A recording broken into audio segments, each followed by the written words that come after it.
you see this team, and they're talking about A.J. Brown still. It's an injury.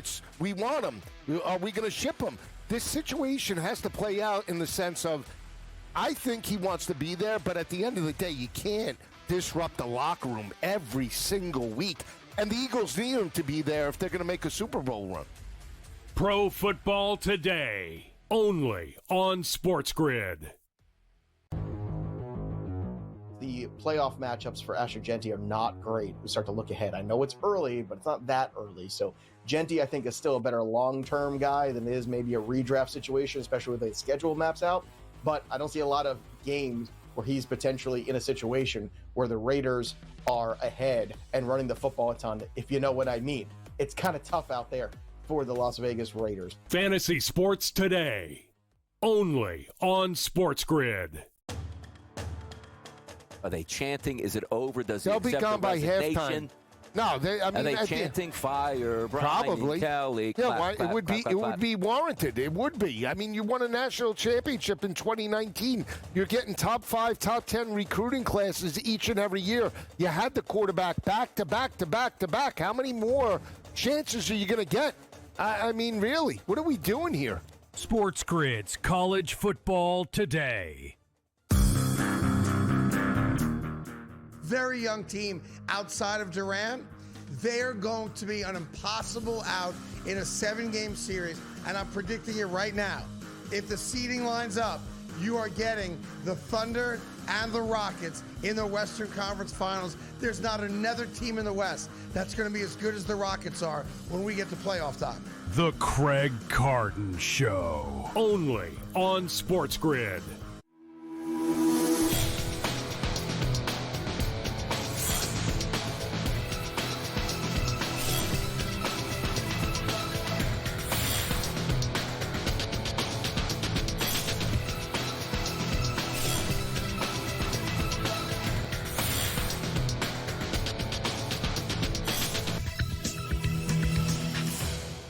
Welcome to NewsWire here on SportsGrid, your midweek edition of the show. I'm Craig Mish. Great to be back with you here on another day where we're taking a look at another World Series that looks like it could be potentially headed to 7 games. They're all tied up at 2. We definitely have 6. Those of you who had the over on 5.5, congrats, you win. We'll also get into everything in the National Football League and some college football.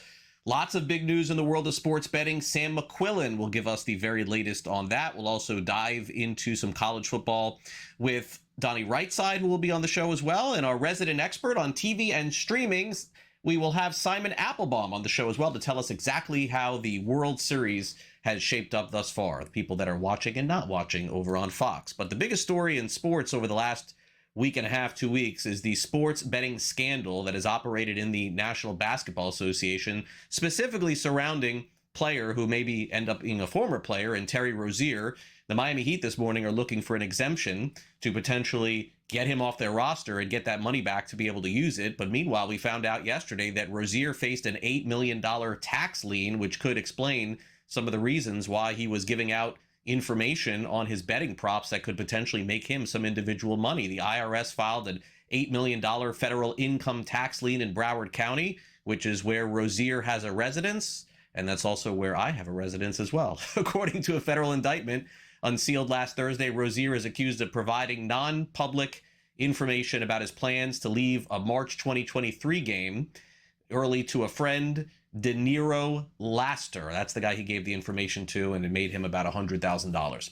The Southeastern Conference is urging the NCAA to change a rule that has not yet been changed. I know, it's a little bit confusing. So the SEC is thinking of granting their student athletes the opportunity to bet on sports, just not college football and not college sports. Well, the SEC is asking the NCAA to forget about that. In fact, the commissioner, Greg Sankey, sent a letter to President Charlie Baker on October 25th saying, hey, the message of our presidents and chancellors was clear and united. This policy change represents a step in the wrong direction. Southeastern Conference doesn't want their student athletes getting harassed by players over player props. And they also don't want to see their student athletes betting on other sports, such as the National Hockey League, Major League Baseball, soccer, and some others. So the Division I board yesterday did vote to delay the effective date of the legislative change to November the 22nd. That's one day after the close of the membership rescission period. So we'll keep an eye on this and see if it comes to pass later next month. We know we're getting 6 games in the World Series. The reason why? Because the Toronto Blue Jays defeated Shohei Ohtani and the Los Angeles Dodgers last night. In fact, 6-2. The game really wasn't close after Vladimir Guerrero Jr. hit yet another big home run in the postseason, and this one was off Ohtani. The Blue Jays win 6-2, so that is the final. The series is now tied up at 2. They'll play the final game in Los Angeles tonight, and the winner will take a series lead back to Toronto later this week. Here is John Schneider after the game talking about the victory, knowing his team would hang in. Yeah, I get that it's easy to write Ohtani versus Guerrero. To us, it's Toronto versus Los Angeles, but that swing was huge. You know what I mean? That a sweeper is a pitch designed to generate pop-ups, in my opinion, and the swing that Vlad put on it was elite. And after last night and kind of all the recognition that went into Shohei individually, and he's on the mound today, it's a huge swing from Vlad. It's a huge swing to get us going. And I think that gives you some momentum. And, Shohei settled in, struck out quite a few in a row after that. But our at-bats there kind of it was a Blue Jay inning, you know what I mean? Varsh, Ernie, and then you kind of went to work. But the swing from Vlad was game changer. Dave Roberts on the side of the Dodgers after the game, seemingly explaining that he thought this series was going to be a good one even before it started. I think that we knew it was going to be a great series. This team is talented. They're resilient. Talking about the Blue Jays, and they came back fighting. Caught an early lead, and Bieber, does what he does and used the cutter, spun us, minimized damage, limited traffic, and we really didn't get a whole lot of good swings. And conversely, you see these guys, grinding and using the whole field and putting some hits together, and obviously, the homer by Vlad and. That 7th inning, they built an inning right there, and we just didn't have an answer. So I think the takeaway is we saw Yusevich not too long ago, and so that's certainly information that we're going to use and expect Blake Snell to be better than he was in Game 1. Should be a fun game tonight, 8:20 Eastern. Meanwhile, an extension in the National Football League that all defensive ends are liking this morning. Lions have extended Aiden Hutchinson 4 years, $180 million. So there's the extension that he was looking for. Naturally, there's another defensive end in the NFL named Trey Hendrickson who wants to get paid by the Bengals. He'll look at that deal and say, hey, pay me too.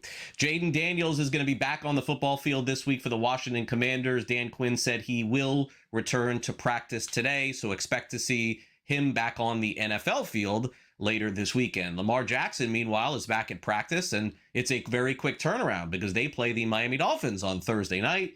Jackson, after practice yesterday, told reporters every game from here on out is a must-win. With the record and trying to get back in this every week, is it going to feel like playoff time at this point? Yeah, Coach pretty much touched on that, talking about that with us in the team meeting. Each and every game going to be like a win or go home game, we started off first season ever starting off like this slow, so we're gonna have to just do or die right now, each and every week. Lamar, there have been various reports over the last couple of weeks about questions and frustrations with Todd Monken.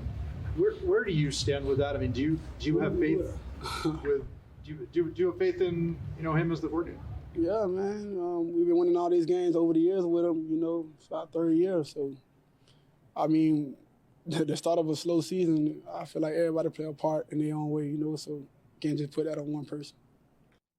At some point, Lamar Jackson and the Ravens are going to have to beat the Steelers to jump ahead of them and win the division. That's been an easy task for a lot of offenses this season. In fact, Mike Tomlin had to back his defensive coordinator at his press conference yesterday. The Steelers have been one of the worst defenses in the NFL, and you can make the case that this has been the worst defense under head coach Mike Tomlin, who spoke about that yesterday. You know, I've known Terrell a long time. He's very capable. He's very thorough. I've largely been pleased with his work, but certainly he and I are not pleased with where we are right now from a defensive unit perspective, and so we're just going to keep working. I think you're always putting 8 pounds in a 5-pound bag. I just think that's the nature of what we do as coaches.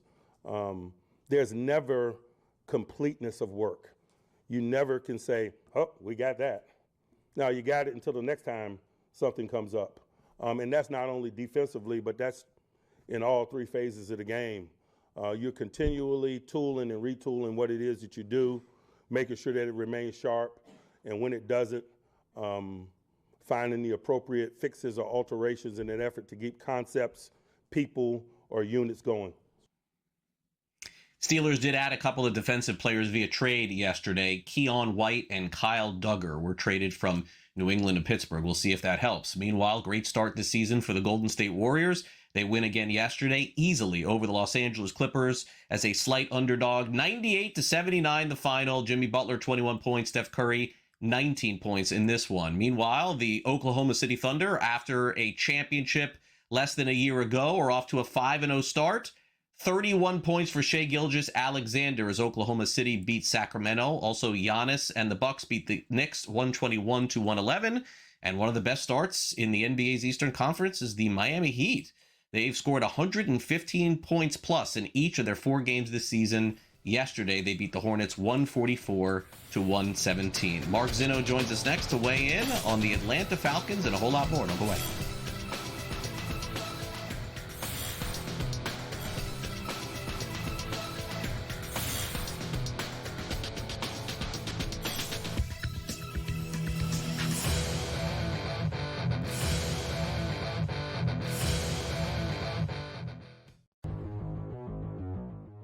This is a guy we should be adding. And if you add him this week, you loved life because he was coming off not just a great Sunday last week when we were ahead of that curve, but also a great Thursday night football as well. So last week, 7 for 9 for 164 and a touchdown. This week on Thursday, 5 for 5, 77 and a touchdown. He didn't even play the first 2 weeks of the year, and he's already a top 10 tight end in scoring, if you can believe it. Fantasy Sports Today, only on SportsGrid. Joe is a part-time wide receiver. As I've told people from the moment he was drafted, there's zero chance long-term that they'll continue to do this in terms of playing offensive defense. They're going to have to pick a position with him. Brian Thomas, he was unbelievable. Talking to the Jaguars about him last season, he was so far ahead of schedule where they thought he'd be super smart. He had a wrist injury, by the way. We need to mention that, Joe, earlier this season. Pro Football Today, only on SportsGrid. SMU is undefeated. You got Louisville that knocked off Miami. Yeah. Miami has 1 loss. There's multiple teams that potentially can make a run for an ACC championship. So their backs are still against the wall. Like Georgia Tech is not a shoo-in right now just because they're undefeated, because they still have to play Georgia at the end of the year as well. Even though it's out of conference, that can knock them out of the playoff. SportsGrid's College Football Today. $17,848 have been bet on this question, Joe, at Kalshi. How many pro football games will Taylor Swift attend this season? They average an average of 9.3 games during this season here, and a lot of that has to do with her reduced touring schedule, and this maybe being his final NFL season. Incredible stuff here. The Early Line, only on SportsGrid.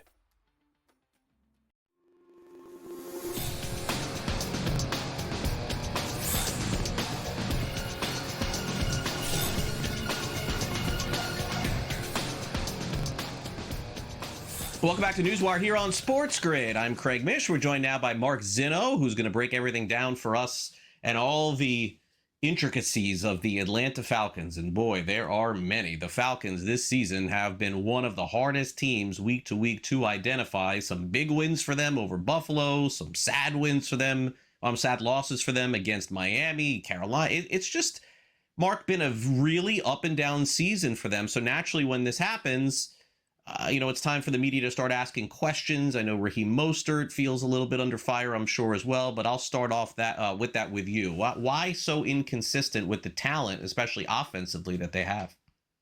Well, it's the biggest question coming into the season, honestly. I mean, you knew that the offense had talent and that the roster was better, and the additions they made in the offseason as far as defensively in the draft, you knew that they were going to be improved. So the real question is the coaching. And could Raheem Morris and Zach Robinson, the OC, and Jeff Ulbrich, the DC, get these guys in a position where they could win more games than they were going to lose?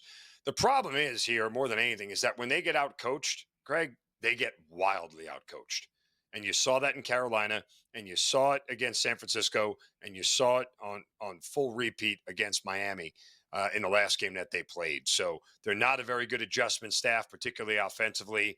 You know, the Dolphins were really limiting them in the run game early with Bijan Robinson, and the Falcons had no answer to shift. They had no way to get the ball back in his hands. They had nothing that they could do to turn things around here. So this is the fourth season of Raheem Morris, and it has not been, good. They haven't made the playoffs now going on 8 years if they miss it this year. And, they haven't won a playoff game since the year 2018. And this is, sort of the lot in life of the Falcons. They have some front office really, ownership and front office problems. They're a myopic, insular franchise that continues to make the same mistakes over and over again and can't get out of their own way. Let's hear real quick from Raheem Morris yesterday. This was in reference to offensive coordinator Zach Robinson. Rob, where are you with the confidence level in the offense and Zach, and are you considering making a change? No, obviously I got so much confidence in Zach. These guys are, I don't know what they're ranked in the National Football League as far as points. I mean, moving the ball and all that type of stuff. I know we can move the football. I know we got the ability to do those things. We've been ranked as high as 5, as low as whatever, but these guys can move the football. They got a great plan. They do a really good job. And we got a lot of confidence that we'll get it going. And we got to get going this week. Every time you ride the up and down roller coaster of have a good game, have a bad game, have a good game, have a bad game, those questions are always going to be there. Those are always fair in the business that we're in. So those are the things that you're always going to look at. Yeah, I mean, Morris always answers the questions there, Mark, but let's show you the graphic, which is where the end of that little clip there was accurate. The beginning was not, because they are 23rd in passing yards, 32nd in passing touchdowns. They have Bijan Robinson. You can make the argument he's one of the best running backs in the NFL. If he's not number 1, he's number 2. If he's number 2, he's number 3. And they're 16th in rushing yards and points per game. They're 28th. So I'm not sure that was the best answer, unfortunately, for Raheem there, because had he known that those stats, I don't think that he would have made that comment.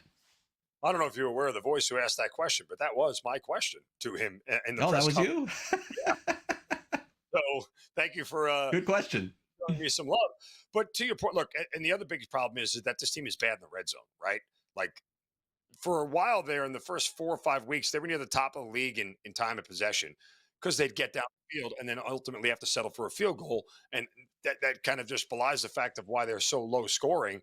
But yeah, I mean, Zach Robinson as an OC came with a lot of question marks. He had never been a play caller before. He worked for Sean McVay in LA as technically the OC, but wasn't really creating the offense. That was all Sean McVay. And you're asking a guy coming under one of the most offensive, best offensive minds in the last 20 years to take over the reins and do a job that he's never done before.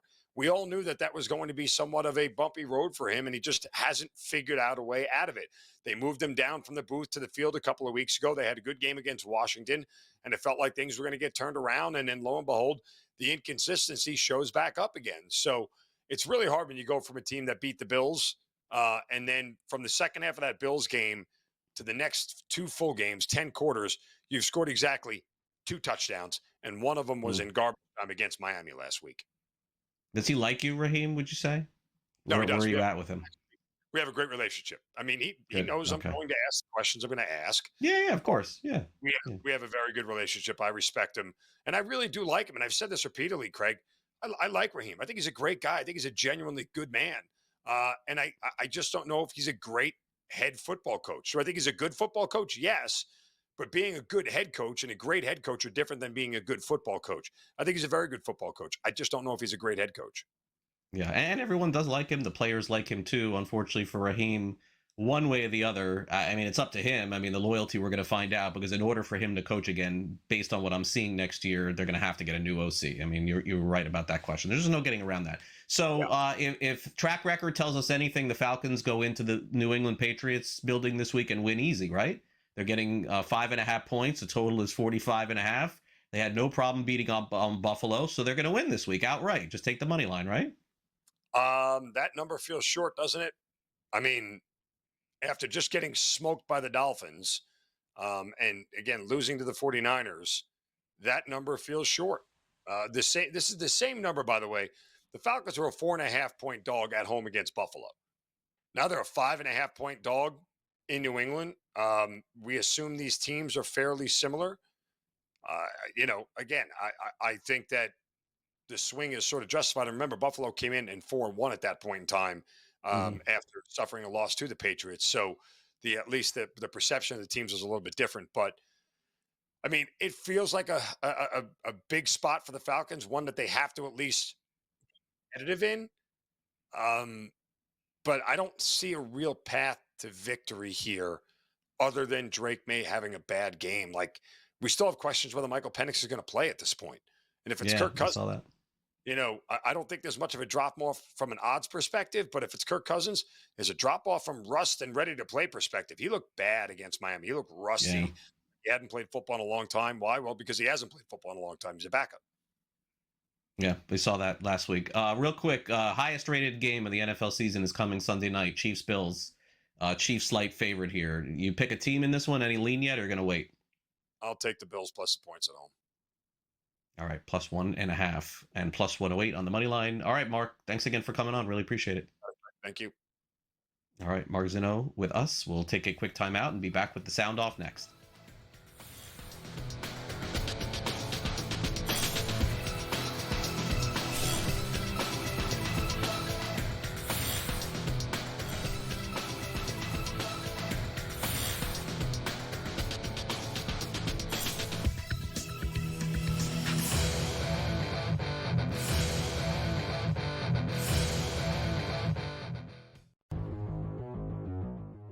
This is a guy we should be adding.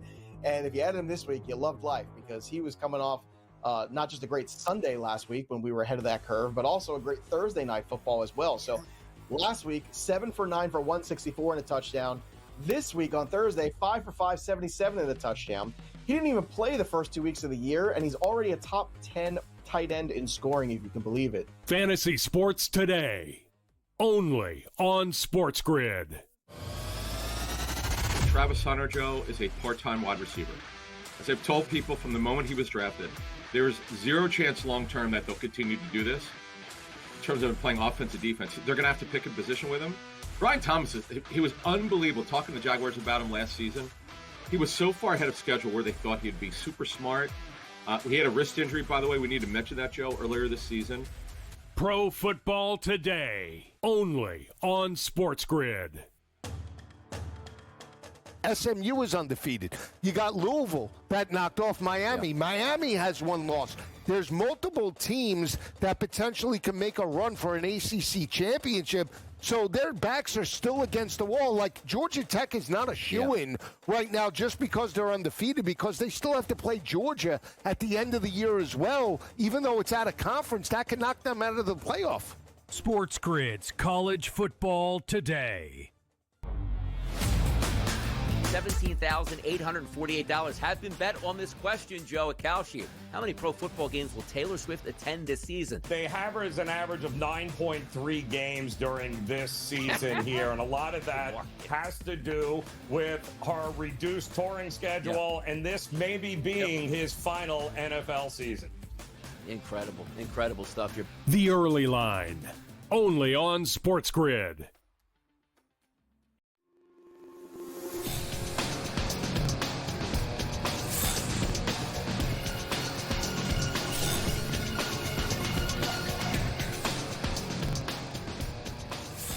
Welcome back to NewsWire here on SportsGrid as we close in toward the end, believe it or not, of the college football season. Let's get a preview of some of the big games coming up this week.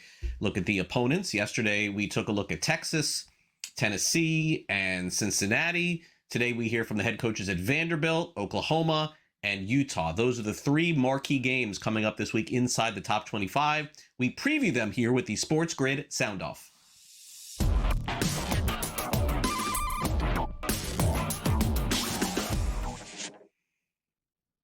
One of the top candidates for Coach of the Year in college football is Clark Lee of Vanderbilt. He may not be the favorite. Curt Cignetti probably has that title from Indiana, but Lee is right there. They could take one more big step this week if number 9 Vanderbilt goes to number 20 Texas and wins. Still don't know who's going to start at quarterback for the Longhorns, but at this point, Lee knows this is a very big matchup, not to mention going to Austin and taking on that very difficult defense, which is not something a lot of teams have had success with this season. Here's Lee. Just, exciting game, exciting matchup. Obviously, to go down to Austin in what's a great college football environment and play against a really talented and well-coached Texas team. And, we've played to a level that's put us in position to play in some really exciting games. And obviously this one's incredibly meaningful for so many reasons, but I think the most significant is that it's two good teams and it gives us a chance to, keep aim towards our long-term goals. And so this is climb number 9 for us. We're relatively healthy. Obviously this time of year, you're going to be bumped and bruised, but, I think we've had a good start to the week with respect to work. This is going to be a focused team and just excited for the challenge. The main game on the Saturday night slate is Oklahoma taking on Tennessee. So it'll be John Mateer going on the road, trying to keep their playoff hopes alive, as Oklahoma lost last week in Norman. Number 14 Tennessee still feeling the possibility of staying involved in it. Their offense has been one of the best in the country, and this game has a total of 56.5 going in to Rocky Top on Saturday night. Here's Brent Venables, the head coach of the Sooners, trying to get a handle of what Tennessee does offensively. Have also outscored their opponents. They lead the country in their total points in the first quarter. They've scored 121 points in the first quarter. Joey Aguilar's done a fantastic job. He's helped their offense just be incredibly efficient and explosive. He's thrown the deep ball with great accuracy. And he's allowed them to kind of stay on schedule really through all 8 games. He's been fantastic for them, and they've got excellent receivers led by Chris Brazzell. 2 years ago, I think he transferred there, but he's big, long, fast. They got 3 guys that can really go up and get it, and then Deshaun Bishop is an excellent running back, tough, physical, really good. Defensively and offensively, they've got both coordinators back, and Tim Banks and Joey Halsey, and they're just doing a fantastic job. They got a really good football team right now, and going to present a great challenge for us. One of the late games Saturday night, 10:15 Eastern, will be Cincinnati traveling to Provo to take on number 24 Utah, where the Utes are 8.5-point favorites. The Utah squad is one of the best in the country yet again defensively, and Cincinnati's going to have their hands full. Here's Scott Satterfield, knowing the defensive challenges his Bearcats will have playing late on Saturday night. Yeah, I mean, it's a great defense we're playing. You mentioned the metrics, and just look at some of the stats and then turn the film on and it backs it up. I mean, they're very stout. They have 2, tall, strong defensive ends on the edge. I think one of them maybe one of the top sack guys in the country. The other one, I mean, he runs like a linebacker, and then some 2 big linebackers on the inside as well that can move, and then some outstanding DBs, and they put pressure on you. I mean, I'm watching the Colorado game, and, I felt like they pressured them all night, and they lived in the backfield. So they constantly put pressure on the offenses, and you have to do a great job of trying to stay on the sticks and not getting in those long yardage situations, because if you do, then they got you, and I think, part of that is playing clean football. I think, in this environment, it'll be a challenge anyway, because it's going to be loud, for your offense. And, for us, very similar probably to our first game against, at Arrowhead, how loud that was. So, so you have to stay on the sticks. You have to stay where you can get those down and distances manageable. And then we got to do a great job of being able to do both, run and pass. And I think these guys do a great job of pass defense. They're one of the top pass defensive teams in the country. And I think a lot of it has to do with the pressure they put on you, and they play a lot of man-to-man. We'll be back with Sam McQuillan from Legal Sports Report right after this.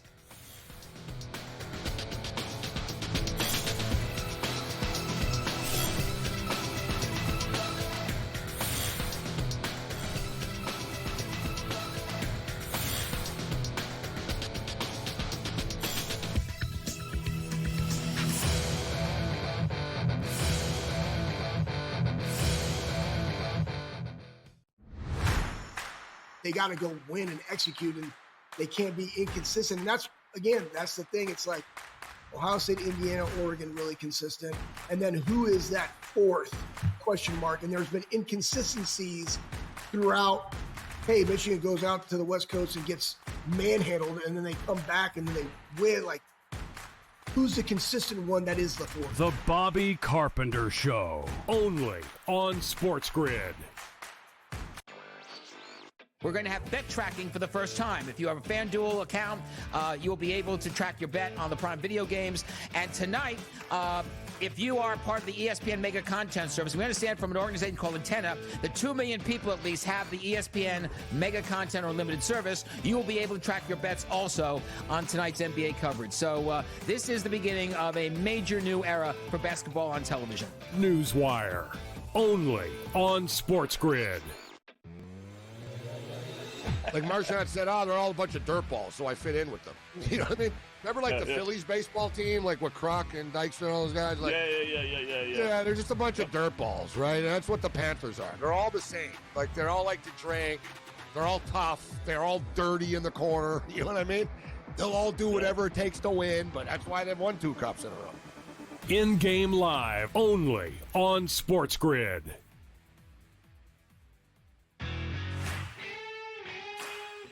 For him and Cignetti are the most Spurrier-like personalities, Spurrier-like head coaches, and Cignetti's locked up. And you know what? And Ole Miss could very well lock Lane Kiffin up, but he will always be a fighting under. At Ole Miss, you will always be a little bit of an underdog because of who you're playing. At Florida, you don't ever have to be an underdog because of their resources. The Bowden Blitz, only on SportsGrid.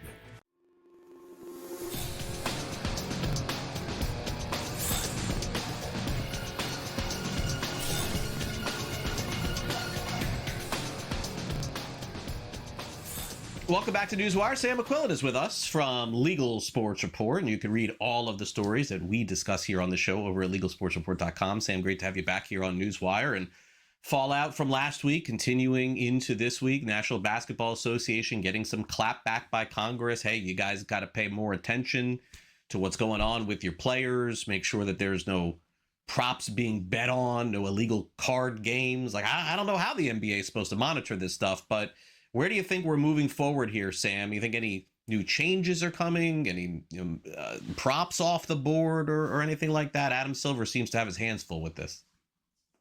Yeah, the NBA definitely has their hands full right now as they're, trying to address concerns from Congress, as you mentioned, from, players have been outspoken about these things as well. Kind of have every level people are trying to get in and, weigh in with their takes. And it all falls on Adam Silver and the NBA, who came out late last week and said, now the league is reviewing everything in terms of its betting policy, its integrity monitoring, information sharing policies in wake of these huge scandals, which have really not just rocked the NBA, but the larger sports world in general. Those are policies like injury reporting, the training that they do with their players, which is already very excessive.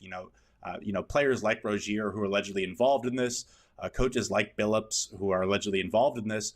They know what they can and can't do. There was no real confusion there, but I guess more training always, it can't hurt anybody, as well as trying to enhance their, internal and external monitoring programs. Because the NBA was, famously, they were aware of Rozier's alleged activity, the unusual prop bets that got bet on that March 2023 game where he left with an injury and, according to the indictments, had coordinated with a childhood friend to cash in. The NBA did its own investigation and found that they didn't have enough evidence to really move forward. They allowed him to come back and play basketball. Congress, the House Committee on Energy and Commerce, is demanding answers for why the NBA did that, as well as another Senate committee.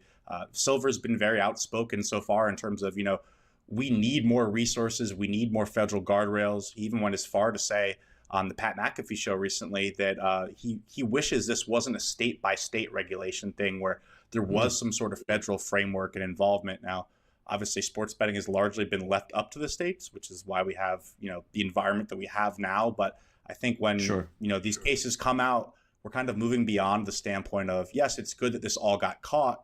When it keeps happening and when these things are just so kind of earth-shattering and grab a lot of headlines, then you have, more potential, more action for a Congress to get involved, for there to be some sort of federal clearinghouse to kind of monitor this whole thing. And I think the NBA right now is just maintaining the stance of, listen, we're trying as hard as we can. We're doing everything we can. We don't have subpoena power. We might need more help on this. So I think maybe out of this whole thing, we do get some kind of framework or changes, but we really just don't know what they look like yet. Yeah, no, I think we're just scratching the surface of this story in the NBA, because I think that some changes probably are coming. All right, the prediction market, no changes coming there. Everybody's trying to get a hand in the cookie jar here. What do we got here, Sam? I mean, this is surprising to me. A social media website now wants to launch prediction markets just like Kalshi and Robinhood. And I guess my answer to this is why not, right? I mean, if all these companies are running it and making money, may as well try. Yeah, this isn't just any social media website. This is Truth Social, the social media platform that President Trump created after he was banned from Facebook and Twitter following the January 6th attack on the U.S. Capitol. They announced yesterday that they're now going to have prediction markets on Truth Social via a partnership with Crypto.com, which is a CFTC registered exchange. It's going to be called Truth Predict, and it will take bets not just in all 50 states, but worldwide, it says, on political elections. So those are elections potentially involving Donald Trump or, people related to him, interest and inflation rate changes, the price of gold and crude oil, and of course, events across all major sports leagues. Half a dozen states have already filed lawsuits against this, alleging that this is actually unlicensed and illegal gambling that operates outside of the high bar of regulation that has been left up to the states. But meanwhile, companies like Kalshi, Polymarket, and in this case, Crypto.com, have argued that this is all perfectly fine as long as the CFTC doesn't stop it. Now, Trump, of course, is part of Truth Social. He also dictates who runs the CFTC. He had actually nominated a current Kalshi board member to head the agency, but he pulled that nomination after some emails came to light following a FOIA investigation, kind of questioning that nominee's ties to Kalshi. And, of course, his son, Donald Trump Jr., is also a board member on Kalshi, as well as Polymarket. So the Trump family now kind of has ties to all three of these leading prediction markets, with Crypto.com being the latest. So these are companies that, just really started offering sports prediction markets, I believe, 5 days after Trump was inaugurated. And since then, they haven't looked back. You've had companies like Kalshi, which are now nearing a $10 billion valuation, when at this time last year, they were worth only about $800 million. Same with Polymarket, which is eyeing a $15 billion valuation. And they've really credited this all to sports prediction markets, being able to offer basically sports betting without any guardrails, any taxes, licenses, and fees in all 50 states. So now this is kind of the latest development in potential conflict of interest, with the president being in charge kind of the regulation of this, which hasn't really happened, and also benefiting from it as well. So I'm sure this is not the last we'll hear about a social media partnership with one of these prediction markets. They don't seem to be going away anytime soon. And of course, DraftKings and FanDuel, meanwhile, are preparing to launch them in case they stay for good.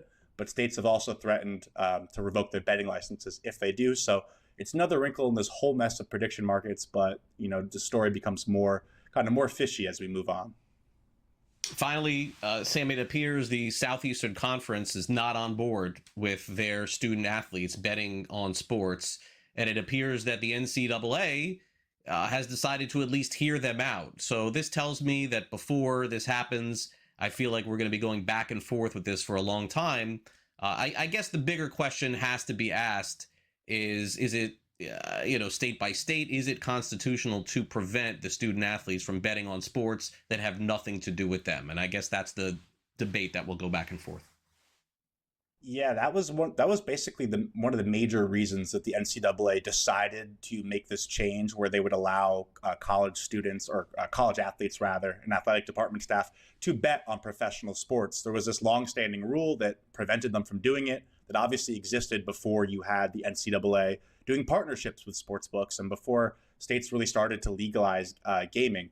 There was a long process to get rid of that rule, which the NCAA said would allow it to focus more on enforcement issues, issues of match fixing, game integrity, real threats to the game, rather than what it's called these, minor violations that really have nothing to do with it. Now, that rule change actually happened just a day before those federal FBI indictments dropped, which was really bad timing because everyone says this is kind of not the right time to do this. You had SEC Commissioner Greg Sankey come out with a letter urging them to reverse this decision. And now the NCAA has put it on pause. It was supposed to take effect November 1st. Now November 22nd is when it's going to take effect. But that effectively gives schools more of a time to say whether or not they're going to adopt this rule. Now, your question about states allowing student athletes to bet on it or not bet on it, that could be something that eventually gets resolved in court. I'm not sure if a student athlete would take it that far, but it definitely complicates the whole mess. Before we had these FBI indictments, it was kind of just, okay, this is a rule change that's going to happen. We're moving with the times, allow the college athletes to be on the same playing field as their, student body counterparts. But now, again, that you have these huge indictments where Congress is trying to get involved, where the FBI has more to come, where the NBA has been demanded answers. Now, SEC commissioners coming out against this kind of stuff.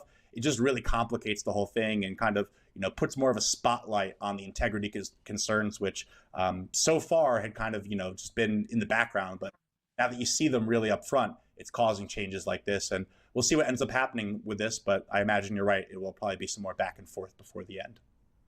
Yeah, I feel that way too. All right, Sam, great stuff as always. We will catch up again with you later in the week. Thanks for coming on NewsWire. Appreciate it. Yeah, thanks a lot, Craig. All right, coming up next, the NBA, now into their second week of broadcasting on NBC and Amazon Prime. Simon Applebaum will review the broadcast and tell us what he thinks next.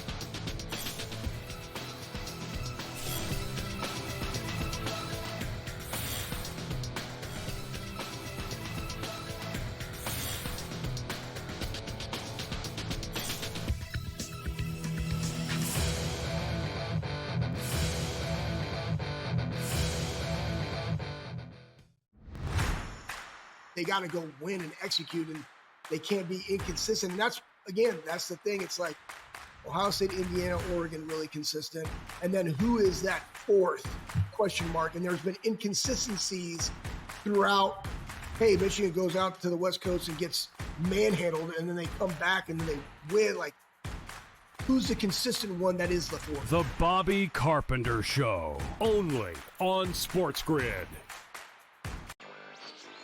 We're going to have bet tracking for the first time. If you have a FanDuel account, you'll be able to track your bet on the Prime Video games.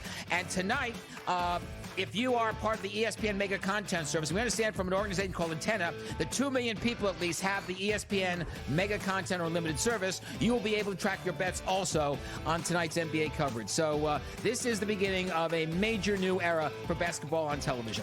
NewsWire, only on SportsGrid.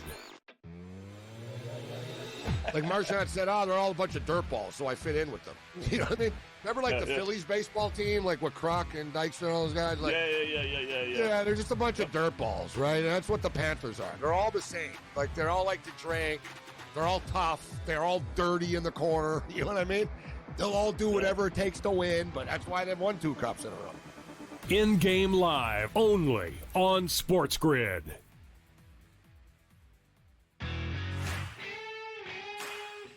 For him and Signetti are the most Spurrier-like personalities, Spurrier-like head coaches, and Signetti's locked up. And you know what? And Ole Miss could very well lock Lane Kiffin up, but he will always be a fighting under. At Ole Miss, you will always be a little bit of an underdog because of who you're playing. At Florida, you don't ever have to be an underdog because of their resources. The Bowden Blitz, only on SportsGrid.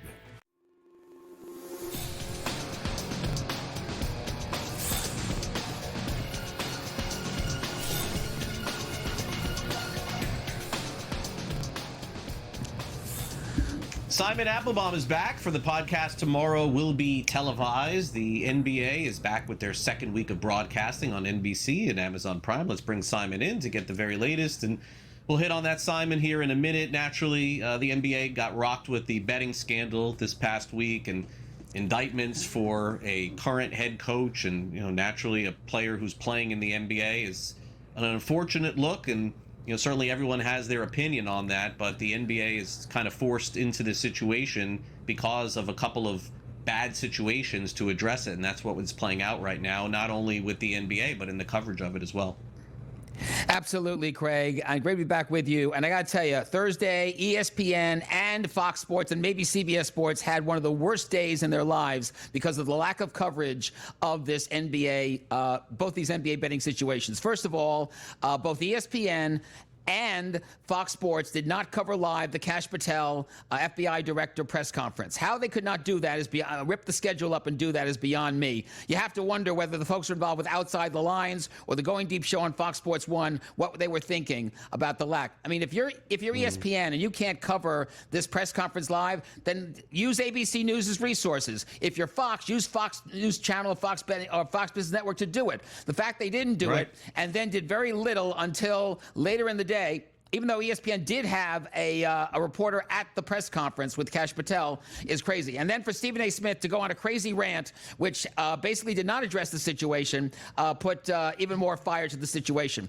Ironically, two things did happen. One, Inside the NBA was on the case from the get-go. And secondly, you mentioned Sam with Adam Silver. Adam Silver made his first appearance dealing with the situation on Prime Video's opening night of covering the NBA. Cassie Hubbard, who was formerly with ESPN, is one of their courtside reporters. She's now with Prime Video. Got the interview with Silver live. He was able to address the situation. Good for Prime Video and good for Cassie Hubbard to get Silver to make opening comments on the situation.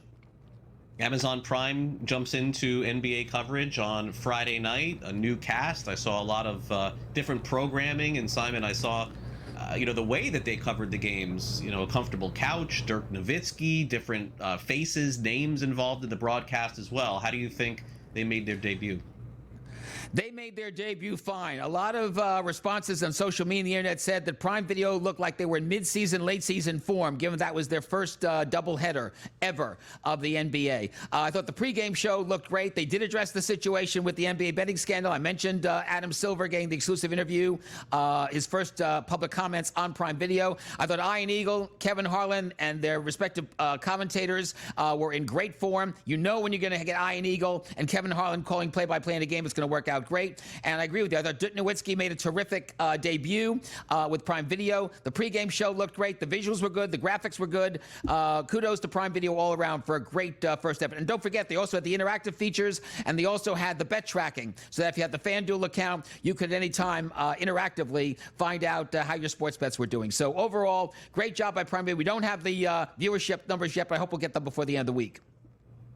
Postseason's baseball viewership, Simon, down a little bit from where it was last year. This shouldn't be a surprise. You got some hangover from the Dodgers being in it again. You got the Yankees not in the World Series, and it is the Blue Jays. So not a big surprise. Japan's numbers are up. Canada's numbers are up. And Simon, also, I would add, I'm not sure now that, the last couple of games have been so compelling that maybe the World Series numbers indeed will go up based on that 18-inning showdown, and then, again, the residual from that of people watching last night. So I'm going to hold off on saying that the World Series viewership is a bust until I see the final numbers at the end. Absolutely not. I have to tell you, this has been the most amazing World Series in recent memory, given what the Dodgers have done, what happened last night with the Blue Jays. Yes, that 18-inning game will go down as a classic. Of course, you have to see, given the fact it was out of Los Angeles, whether everybody stayed up to watch the games. We can tell you that through the first two games, right on Fox, and by the way, the Fox numbers also include Fox Deportes, it was 13.3 million people watching Game 1 on a Friday night, which was very impressive, and then 11 million or so watching the second game on Saturday night. Now, we don't have the numbers yet for Monday and Tuesday, and it's going to be interesting to see whether, because of the lateness of the games, how long they went, it went down, or whether people did stay with the games. In terms of the overall postseason, right now, the average going into the World Series, that includes the Championship Series games, about 4.3 million people per game. That is, right now, up about 17% from last year. In terms of the Championship Series games, the Fox games were even with last year, and the TNT games for the NL Championship game were down quite a bit from a year ago. So yes, no matter what, though, I think that Major League Baseball got the series they wanted. They got a major team, New York or LA, in the World Series. They got a USA-Canada matchup, and they also got, so far, some really spectacular ball games. And, of course, they play again tonight, so that will be part of the conversation as well. All right, Simon, let's end with this the situation going on with the SI women's games. I know that there's a big story to unpack here. We got 2 minutes to go, and it seems like there's some discrepancy as far as how this all happened. What's going on? Well, 7 months ago, Sports Illustrated announced that they are going to launch this 6-night women's game competition, Team America versus Team World. It was going to be held in Oceanside, California. The first night was supposed to be last night. Toyota was a sponsor of it, flag football. Each, by the way, day would be a different sport. Ion was going to cover the games on broadcast and cable television. Amazon Fire TV and Prime Video were going to have additional coverage through smart TV sets and devices. Well, if you tuned in to either Ion or Amazon Fire TV or Prime Video expecting to watch something, you didn't. You got on Ion reruns of Chicago Fire originally scheduled, and there was no explanation about what the heck happened. And we didn't get one from Sports Illustrated until this morning, when on their website they posted that after careful consideration, their words, that the SI women's games were going to be postponed to a date to be determined. This is a bad moment for women's sports because there was a lot riding on this. It's a great idea. Toyota had been signed up as a sponsor for what was going to be last night's coverage, and SI is really in a bad pickle. They have got to come clean and find out why, after 7 months of trying to put this together, they couldn't get the job done, and when they're going to have these games rescheduled. Simon, it's one of those situations where you kind of feel like because SI has the brand and they have the name that you'd be surprised that something like this would happen. Absolutely surprised. And they had Toyota sponsorship. They had 120 athletes, by the way, already set to go. They had the schedule going. They had the facilities going. And then it all just came apart. And nobody was in the know. Nobody on Ion's end, on the consumer end, until this morning when SI made the announcement about the postponement. Wow. All right, Simon. Great stuff as always. Appreciate it. Have a good rest of your week. You too, Craig. Take care. We'll be right back.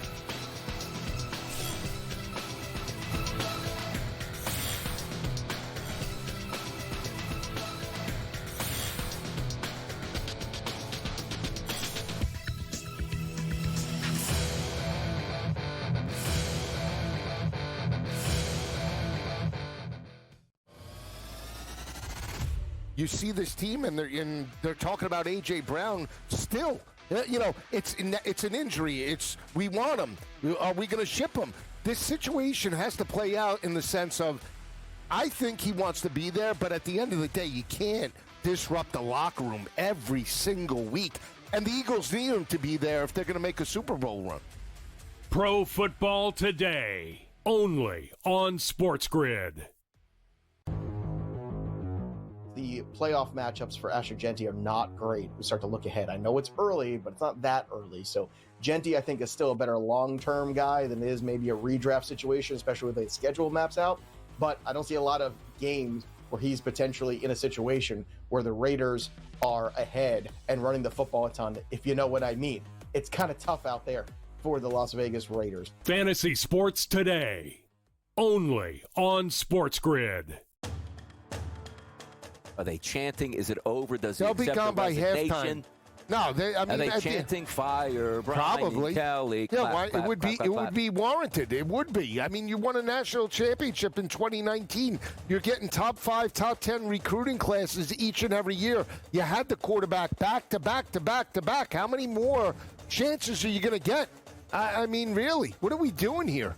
SportsGrid's College Football Today. Very young team outside of Durant.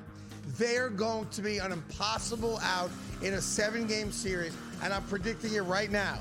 If the seeding lines up, you are getting the Thunder and the Rockets in the Western Conference Finals. There's not another team in the West that's going to be as good as the Rockets are when we get to playoff time. The Craig Carton Show, only on SportsGrid.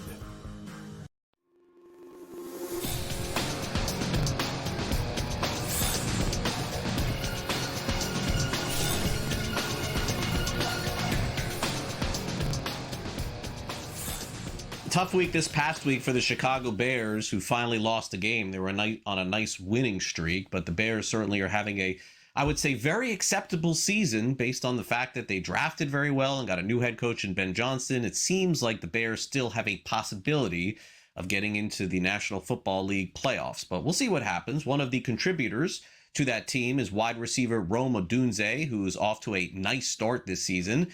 The folks at Front Office Sports had a chance to go one-on-one with the Chicago Bears quarterback, so take a listen in and we'll see where things head. Here's Rome. Mostly with a new head coach here, with Ben Johnson. What has he done so far for you guys that has really turned this season around for you guys that's different from last year? I think he's just been himself. I think he's very built for the the coaching atmosphere and all that it brings. And he's detailed, he's dialed in, and he's focused on the mission of just continuing to get this team better and better. So we follow his lead with all that, and it's been great so far.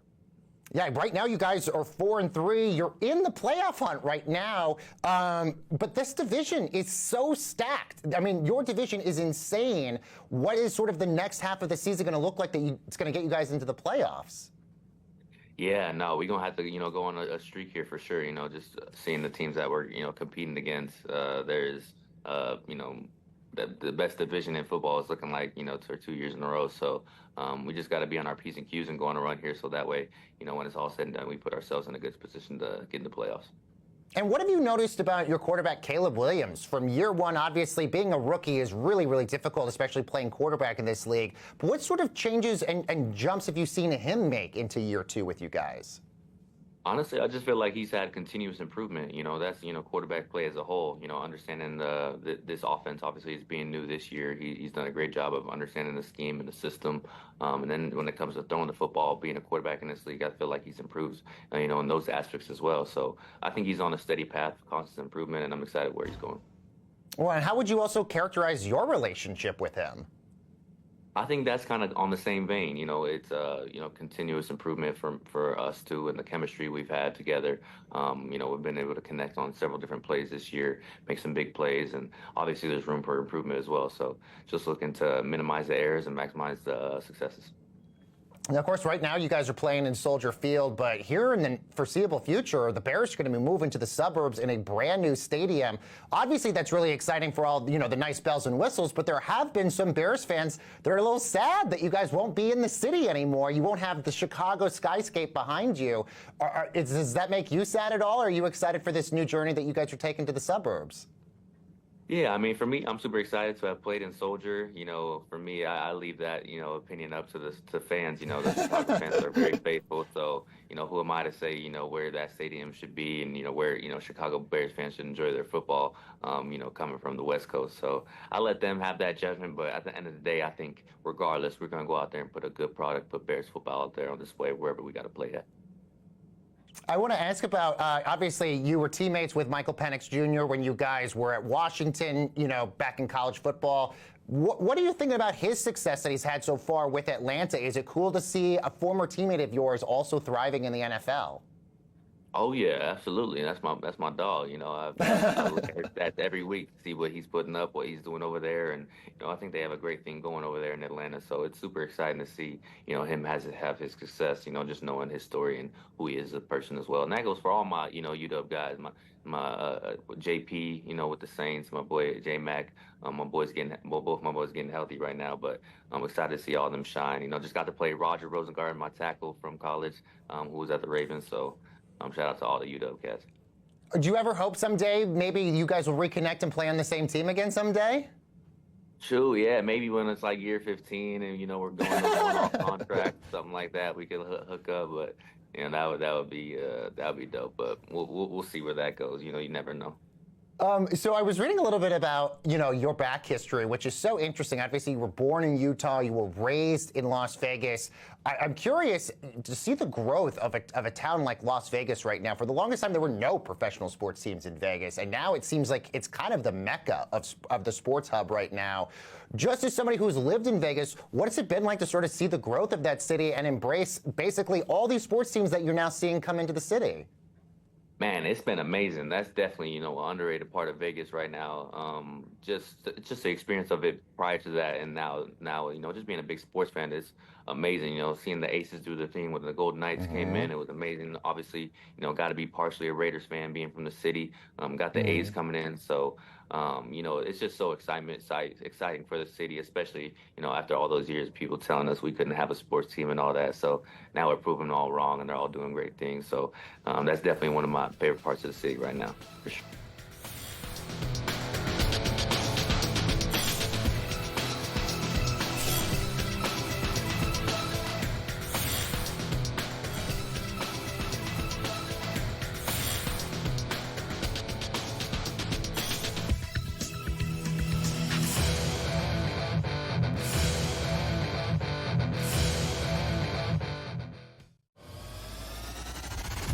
You see this team, and they're talking about A.J. Brown still. It's an injury.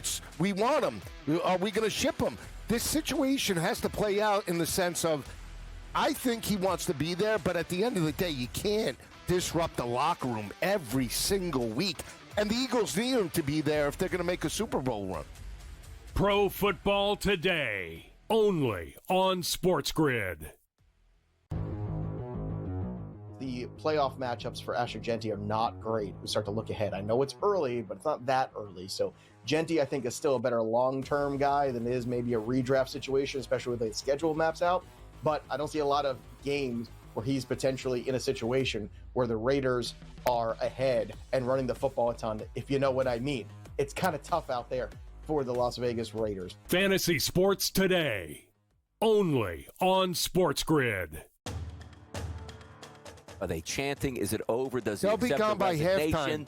No, Are they chanting fire? Probably. Kelly, Yeah, clap, why? clap, It would clap, be. clap, It clap. would be warranted. It would be. I mean, you won a national championship in 2019. You're getting top 5, top 10 recruiting classes each and every year. You had the quarterback back to back to back to back. How many more chances are you going to get? I mean, really, what are we doing here? SportsGrid's College Football Today. Very young team outside of Durant. They're going to be an impossible out in a 7-game series, and I'm predicting it right now. If the seeding lines up, you are getting the Thunder and the Rockets in the Western Conference Finals. There's not another team in the West that's going to be as good as the Rockets are when we get to playoff time. The Craig Carton Show, only on SportsGrid.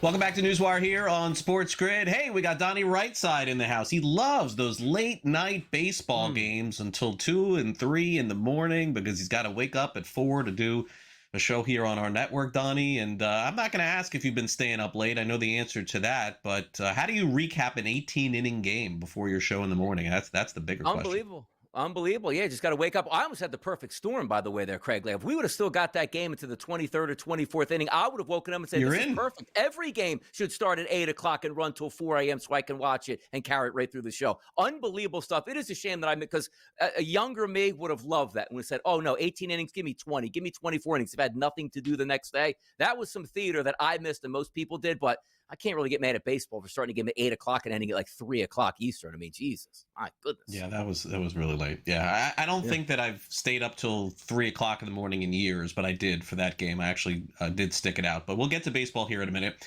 We got football back tomorrow night, so let's dive right into this one where, look, this is one of those games on the schedule where you're going to look at the records of the teams and you're going to think it's a dud. But the Ravens are coming off a win and they got Lamar back. The Dolphins are coming off the win. So a little bit of respectability, even though it was against Atlanta. And look, the total is 50.5 between these two teams. Miami has not fared well against Baltimore in the past. I'm well aware of that. Feels like they play every single year. Line is 7.5 over on FanDuel here. Was the Dolphins' performance last week, Donnie, something to build on? Or is this where Derrick Henry does to what every running back has done to the Dolphins this season and run all over them? We like to say, Craig, fool's gold in the business, right? And that's what you got out of the Miami Dolphins last week. I thought that team had quit and they actually rose up and played a good football game. Or was it Atlanta was so bad with Kirk Cousins that it didn't matter who the opponent actually was, which I think is helping this line. And also understand this. Opening numbers at 8.5, Craig down to 7.5. That 7.5 is for a reason. Ooh, the Dolphins are at home on a Thursday night game. They should be able to keep it close. I don't think that's the case because the one thing that we do know is when Lamar Jackson is healthy and he's practicing full this week, we expect a full go effort. That offense is darn near unstoppable, Craig. That means 28-plus points. Good luck on the Miami Dolphins trying to chase them down because this Ravens defense is getting healthier also at the same time. I think it's a double-digit victory on a Thursday night road game for Baltimore as they start their climb and try to get to the playoffs. Meanwhile, the Ravens will have Lamar Jackson back, so there are props available for him. Passing yards, let's take a look, 233. Rushing yards, 35. Rushing attempts, 6.5. Anytime touchdown, plus 160. So this is a tick lower on the rushing yards and attempts normally for Lamar, and I'm guessing it's because coming off the injury that he has, and based on what happened last week, we thought he was fully healthy, didn't even play in the game, so I don't know what to make of those, Donnie. Yeah, it's kind of tough because you're right about that. Always when a quarterback, no matter how good he is, comes back, you do expect some rust. So his passing numbers, I'm not expecting a huge number, 250, 260, 270, that range. But I do think the keys are unlocked to the running game. Lamar doesn't have to run a lot. 70, 80 yards, maybe not, but 35.5, he's going to test that hamstring. Why? Because the Miami Dolphins are going to force him. That probably needs 3 or 4 carries for him to get that number, and I expect him to get there. The anytime touchdown rushing, I'm not so sure of that. I'd look more to the touchdown passes, Craig, and his rushing prop tomorrow. Ravens win total sits at 8.5 to win the North, minus 110, which is stunning considering the start that they've gotten off to, that they could still be there. AFC 11-1, Super Bowl 22-1. I guess this is as much as an indictment on Pittsburgh, Donnie, if I'm reading the tea leaves here, and it also tells me they have 2 games left against Pittsburgh, and so that's going to swing it one way or the other. Hit the nail on the head, Craig. That's what we're looking at, because if you were the Pittsburgh Steelers, boy, you wanted at least one of those football games while the Ravens were down and out so you could pick that victory up. Now you're taking a look at being 2 games back with 2 games in hand, and you're going to tell me a fully healthy Baltimore squad against a fully healthy Pittsburgh squad? I'll take Baltimore in Pittsburgh and Baltimore at home in that game. That minus 110 price, it's there for a reason. I actually think they do win the division because I do think it's an indictment on the Steelers and what we're going to get the rest of the way. Mike McDaniel will probably have a lot of heavy lifting to do to keep his job at the end of the season. Kalshi actually has odds, prediction odds posted. I got to get used to saying this. Prediction odds posted on who the first or next NFL coach fired will be. The big jump on this week, Donnie, was Raheem Morris. He went from like 6th or 7th now to 22%. Brian Daboll is where he is. I mean, I look at this, and honestly, Donnie, correct me if I'm wrong. Do you feel like there's just an order to this to predict? I think every single coach on here, except for Kevin Stefanski, may be out of a job from that list. Show that again, Luke. By the end of the season, I think all of these names are gone, except Stefanski. It's funny. It's funny, too, because we rank them in order. I actually put Raheem Morris over Mike McDaniel because the word coming out of the Miami Dolphins is they really like their head coach regardless of what happens, and maybe it's just the quarterback didn't work and they would keep him. Now, granted, to satisfy your fan base, sometimes just firing somebody and anybody, including your head coach, would mean the fans would buy back in. But I look at Brian Daboll. He should be fired. He's a bad coach, but everything we keep hearing from the Giants front office is, oh, we now got the quarterback. We got to keep Daboll to sort of match him. Zach Taylor, they never fire coaches there for the reason they don't want to pay a guy out unless he's in his last year of his contract, and next year you still have another year for Zach Taylor with Cincinnati. Aaron Glenn's going nowhere. Gannon, I could see. Maybe Stefanski, I don't know. But the number one guy on that list for me, it's got to be Raheem Morris. If they falter this season, he's got to be out of a job. Yeah, I'm going to disagree. I think that entire list is gone. I think every single, I'm just looking at it. I'm McDaniel. Yeah, I think Glenn? McDaniel will be, yes. Yeah, I think McDaniel gone, Morris gone, Daboll gone. Taylor, you make a really good point. Maybe he's saved. Gannon, I think, is gone too. I mean, unless Arizona wins a lot of games, which they're not doing. And Stefanski, I mean, what do you expect? I mean, him, I think he'll be fine. Okay, so let's take a look at. Look, I'm not going to get to Saturday here because I know you guys will do a great job previewing most of Saturday's games. I want to start off with Friday night because this is like disaster versus disaster on Friday night college football here. North Carolina loses 4 in a row. Syracuse, after the Clemson game, has not won a game since. The total is 45.5. It feels like the odds makers like threw some dice in a cup and just rolled out a point spread here of 2.5. I have no idea who's even prepared to win this game. Belichick again this week had to say that he's staying. We know Syracuse is just completely fallen on their face. I just stunning to me, and getting killed, Donnie, in every game they play in. Do you have any opinion in this game? It's hard to have an opinion on Syracuse because like the expectations of last year, them knocking off Miami late and sort of that momentum going forward, and everybody wants Coach Fran Brown at this point. And then after one of the games, was it the Colgate game where he made the team run like while the band was still playing and the fans were in the stands? They ought to make him run laps now at this point, Craig, after football games with how bad he's been coaching. I got to tell you, I think North Carolina is a disaster, but if you look between both of these teams, I actually think I get a more competent North Carolina team that can keep this game close and certainly win this game. I hate both of these teams, but I'm actually going to give the nod to UNC in this one, Craig. Yeah, and the winner, by the way, as crazy as it sounds, would still be eligible for a bowl game in December. Everybody gets a bowl. Loser, no, I don't think so. Penn State, Ohio State, that's the Saturday noon game here. Donnie, we've been doing this a long time. I know you've been doing this a long time. Yeah. Ohio State may have one of the better defenses in the last 15, 20 years, it seems like, because I don't know if their offense is any good, but no one scores on them. Exactly. It almost doesn't matter, Craig. If you tell me every game you go in like a baseball pitcher, hey, you know, if you can give up 3 runs or less, we're going to win because our offense, that's Ohio State in a nutshell. They're going to pulverize Penn State because the one thing I look at is like, how many points can Penn State actually score? So, ooh, that line is big. And if you go 14 or less, Ohio State's going to cover that. And also understand this. Programs that big like Ohio State and Penn State, who are supposed to be rivals, which Ohio State usually wins every year, when you're down, they want to kick you when you're down. This isn't one of those, Craig, hey, we're up 14 with a minute to go inside your 10-yard line. They punch another one in on there just to make sure you feel it. Did Miami have their loss when they lost to Louisville, or is this another one this week on the road at SMU? I know SMU's not as good as they were a year ago. I mean, that goes without saying. Total of 50.5. I mean, Beck was tested once on the road and came through, but if you look at Miami's schedule, they really haven't played on the road a lot this year. It's kind of weird. No, they haven't. Also, SMU turned in one of those horrendous performances on offense last week, and Miami has a good defense. I'll tell you right now, Craig, 7-0 Stanford last week. I was like, oh, my goodness. This is the fall of the empire this season. Miami's going to lose to Stanford. 42 straight points here. I think they got their mojo back enough to beat SMU by double digits on the road, Craig. We'll keep Donnie around, and we'll hit on the World Series. We got a game tonight. We'll give a preview of that and see where we head for the weekend when it goes back to Toronto. We'll be back with more NewsWire next.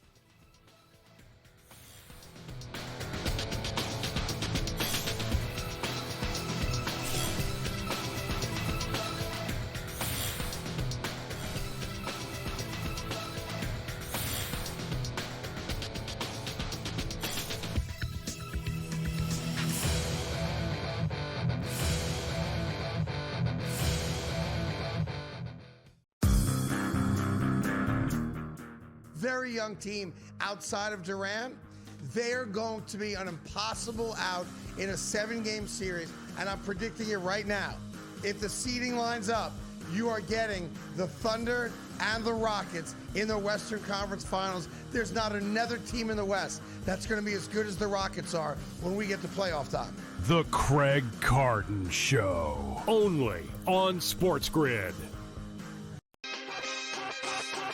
I don't want people to stop discounting how good of a coach Rick Carlisle is. And I think they're going to find a way to get it done. I think they're going to be better than people think. And I also think if that's the case, then I'm fading someone in that division. You know who I'm fading, and that's the Milwaukee Bucks, who have now cut 2 players this year so that they can bring back both Antetokounmpo to play with Giannis. Game time decisions, only on SportsGrid. People who filed it are actually representatives of Chicago, so they're from the city. They're kind of saying, you know, this is really going to cripple the industry if we do this even more. I think it's really important when we talk about this stuff because so many places want to keep taxing sports betting more and more and more, which is well within their right. But there gets to a point where the bubble bursts and sports books either don't want to do business or they change the way they do it by passing it down to the customer. NewsWire, only on SportsGrid. Football contest season is back, and so is the Las Vegas Football Contest Show, Season 2, the sharpest football contest show in the land. Focusing on all 3 Circus Sports contests and the Westgate Superbook Super Contest, we handicap the games and release our contest picks every week of the season. Featuring Super Contest champions Brady Cannon, James Salinas, and former NFL player Mike Pritchard, All Team will have you prepared this season like none other. Check us out every weekend right here on SportsGrid.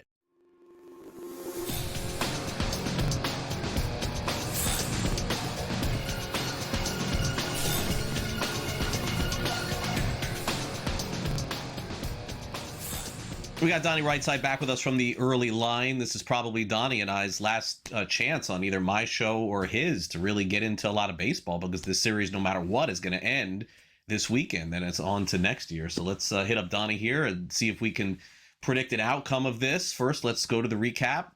Blue Jays win again. Vladimir Guerrero Jr. impactful, a big home run. He's been fantastic in the postseason, and he's a lot of people question that deal that Toronto gave him just because they didn't really know what his future would be. He's been all of that and more. Absolutely fantastic for them. But Donnie, I guess the question is that should we just be satisfied as fans that we now have a 6-game series, or do you legitimately think the Blue Jays can win the World Series, because the odds are not indicating that? Yeah, the odds aren't, and they shouldn't be, because the Dodgers are the better baseball team. But also understand this, Craig, through the first 4 games of this World Series, the Dodgers were voted based on the odds that they would be the better team. How about 3 straight games, which includes tonight, Craig? Minus 200 or higher as the favorite for the Los Angeles Dodgers. But I got to tell you, it's sometimes you're beating teams early in series. We said this. You have to swing hard in game number 1, and the Blue Jays did that to announce themselves. We're not just here and just happy to be in the World Series. We're trying to win it. Winning a game after losing in 18 innings on the road and facing Shohei Ohtani and beating them with ease, that is tremendous here. So from a fan perspective, yeah, I'm a Phillies fan. I'm just rooting for Game 6 and or Game 7, which would be great. But if you're a Toronto backer now and a fan, if you were happy to get to the World Series, it's World Series or bust with a victory now. You are in it to win it, and you should be, Craig. Yeah. 2 games at home in Canada coming up. Blue Jays, by the way, now have hit 4 home runs this postseason that have turned a deficit into a lead. Andres Jimenez, George Springer, who didn't even play, by the way, yesterday, Alejandro Kirk, and then Vladimir Guerrero Jr. That's the most by any team in postseason history. So we know the pitchers tonight. I mean, they're running it back. The Blue Jays will go with Trey Savage, and the Dodgers will go with Blake Snell, and they're minus 200, Donnie, as you just mentioned. Snell was arguably the Dodgers, I mean, I guess Yamamoto was there too, but arguably the best or second best pitcher for LA for 2 months. And then finally he got hit a little bit against Toronto in game 1. So who has the advantage here? Does Snell make the adjustments and shut down the Blue Jays, or do the Blue Jays potentially have his number and take this back to Toronto and maybe with a chance to win it on Saturday night?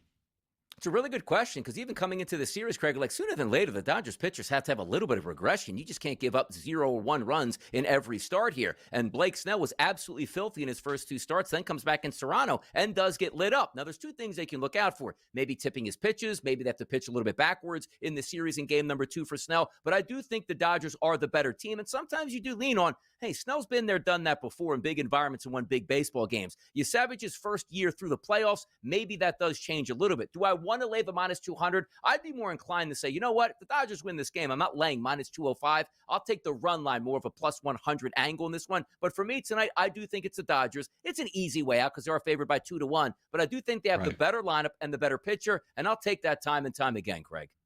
The odds, what's interesting for me, Donnie, is that the odds didn't shift as much after last night as they did when Toronto won initially in World Series game number 1, I believe. If you look at it, the Dodgers were minus 500 going into last night.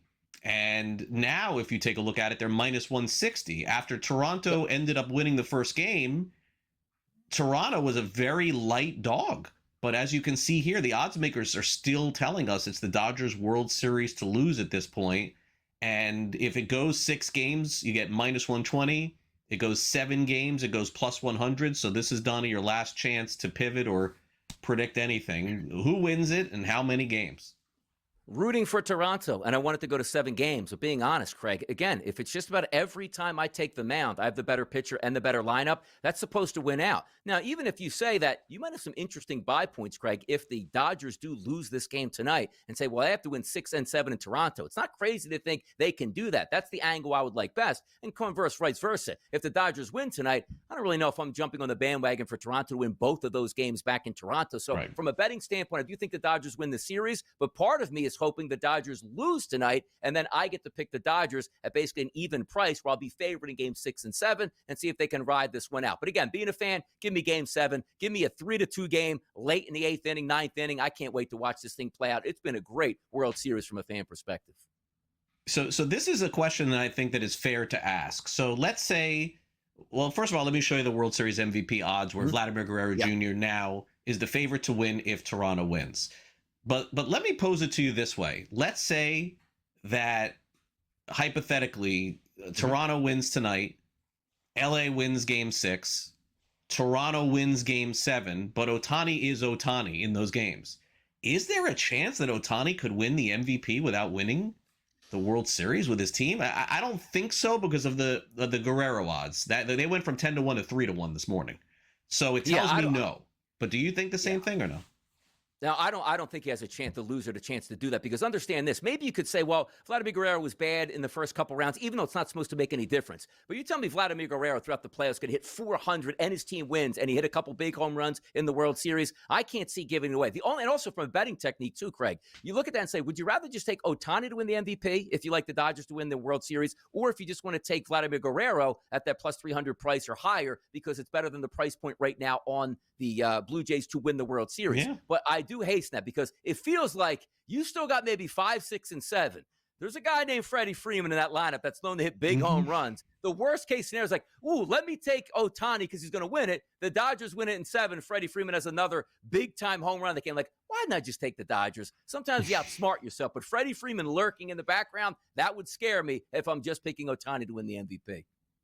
I know you follow the Phillies very closely, and I know we're in a tenuous part of baseball here coming up in about a year from now when the collective bargaining agreement is over. Assuming the Dodgers win, and we really shouldn't make that assumption, but assuming they win, Donnie, do you think that you or anyone should have a problem with the Dodgers winning? It seems like they've taken on that mantra a little bit, like let's just be us against the world with the most money and the most deferrals and everything else. Is it an issue for you with the way that the Dodgers have operated, which could end up changing after next year?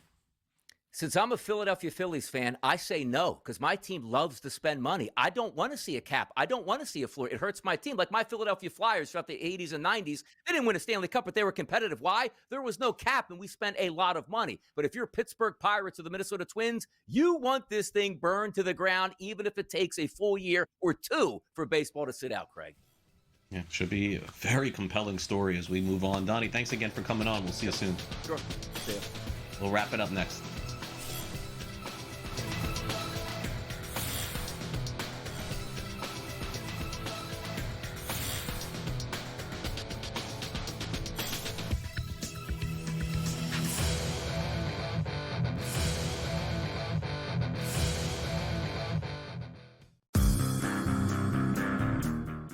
Very young team outside of Durant. They're going to be an impossible out in a 7-game series, and I'm predicting it right now. If the seeding lines up, you are getting the Thunder and the Rockets in the Western Conference Finals. There's not another team in the West that's going to be as good as the Rockets are when we get to playoff time. The Craig Carton Show, only on SportsGrid. I don't want people to stop discounting how good of a coach Rick Carlisle is. And I think they're going to find a way to get it done. I think they're going to be better than people think. And I also think if that's the case, then I'm fading someone in that division. You know who I'm fading, and that's the Milwaukee Bucks, who have now cut 2 players this year so that they can bring back both Antetokounmpo to play with Giannis. Game time decisions, only on SportsGrid. People who filed it are actually representatives of Chicago, so they're from the city. They're kind of saying, this is really going to cripple the industry if we do this even more. I think it's really important when we talk about this stuff because so many places want to keep taxing sports betting more and more and more, which is well within their right, but there gets to a point where the bubble bursts and sports books either don't want to do business or they change the way they do it by passing it down to the customer. NewsWire, only on SportsGrid.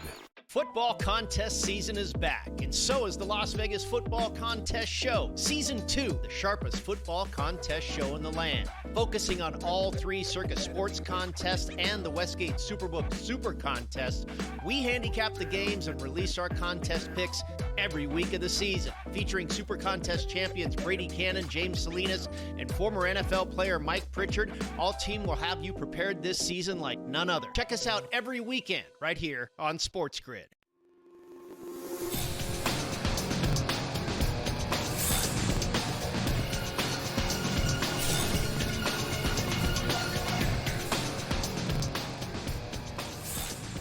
As we wrap up the show, as Donnie just mentioned, Dodgers tonight take on the Blue Jays. They're minus 200 on the money line tonight, and that will be the scene before they head back to Toronto for Game 6.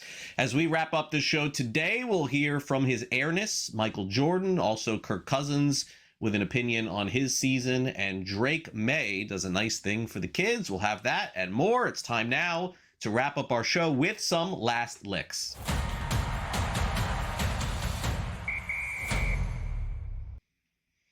NBC was back on the air last night. It was part 2 of Michael Jordan's sit-down interview with Mike Tirico. And those of you who missed it, Jordan did a long sit-down interview, and NBC seemingly is choosing to just use pieces of this each and every week and then maybe update it at some point. So this was an older interview, at least a couple of weeks old. Jordan was asked last night on the broadcast, or previously asked, about the idea of load management. Now, when he played in the NBA, there was not such a thing, but now players simply don't play in the NBA to just get nights off over the course of the 82-game season. Jordan, who played more than 80 games before he turned into his 30s, pretty much every single year, told Mike Tirico last night, quote, "I never wanted to miss a game because it was an opportunity to prove the fans are there to watch me play." Jordan also said that he did it because you never knew how much money somebody had to spend to see him play and sit upstairs, and he wanted to make sure he showed up for that, and also wanted to make sure he shut up the people who said that he couldn't play. So I don't think that this should come to a surprise for anyone, and quite frankly, as this pertains to it, not that I have any sort of opinion that's even close to Michael Jordan's, but I don't get this one at all. I never will. The NBA season is absolutely grueling, but to think that players can't play, how did they play 82 games several years ago, and now they just can't do it anymore? And, obviously this became very prominent with Kawhi Leonard on the Los Angeles Clippers, taking different days off, and I understand that. And look, no one has to play 82 games in a regular season if they can't, but so many of these guys are taking 20, 30 games off and still getting paid the same thing. It does make you wonder a little bit if the NBA should not pay these guys when they don't play. I mean, this isn't like Major League Baseball playing 162 games or the prorated salaries of the National Football League, where legitimate players are hurt every single week in playing. So not that I agree with everything that Jordan says, but this is just one of them that I never will understand. The Atlanta Falcons last week did not have the availability of their starting quarterback, Michael Penix Jr., so they started Kirk Cousins. Unfortunately for him, this was an audition for a lot of other teams with the NFL's trade deadline coming up next week, and it did not go particularly well. Also, unfortunately for Cousins, there's not much he could say about it because he's still under contract with the team for several years, and they would take a big cap hit. But Cousins, according to several published reports yesterday, wants out officially of Atlanta. Now remember, he's always said the right things, even going into the draft and going into the season. This is the first time Cousins has basically said, hey, look, I am not playing, get me out. A lot more difficult to do this with all of the guaranteed money. And in sports, you can't just say, pay me less to leave. Cousins has made over $200 million over the course of his career. He doesn't have to make that money. He could go somewhere else and take less. But the question is, will any team be willing to take him on and take him on at that salary? And will the Falcons be willing to eat some of it as well? Trade deadline coming up again next week in the National Football League. For those of you who are not familiar with the holiday schedule, Halloween is coming up on Friday night. And Drake May, who's one of the favorites to win the National Football League's MVP, are hosting a Halloween party at Gillette Stadium this coming week for pediatric cancer patients. And the MVP showed up in costume. How about that? So this is just a fantastic gesture made by May, who certainly doesn't have to do this. And it shows you that the New England Patriots organization gets it as well. So Drake May, when he can be away from the team, doesn't have to be at the facility, make sure that he takes care of his fans. And by the way, a lot of fans with Drake May this season with the year that he's having. That will do it for our show today. Thanks to our guests, Mark Zinno, Sam McQuillan from Legal Sports Report, Simon Applebaum from the podcast Tomorrow Will Be Televised, and of course, Donnie Rightside from our network here on the Early Line. You can download the SportsGrid app simply by taking out your phone and scanning this QR code. For those of you making bets on college and pro football, you can basically track all of your wagers via the app. So just scan that QR code, enter your wagers, and then follow them this weekend, and it'll keep track for you and see how much money you made or didn't make. In addition, we'll be back here tomorrow for our next edition of NewsWire, previewing the Thursday night National Football League game, and then we'll see who's leading in the World Series as well. For my director, Luke, and my producer, Frank, I'm Craig Mish. Enjoy the rest of your Wednesday. We'll see you back here for our next edition of NewsWire on Thursday afternoon.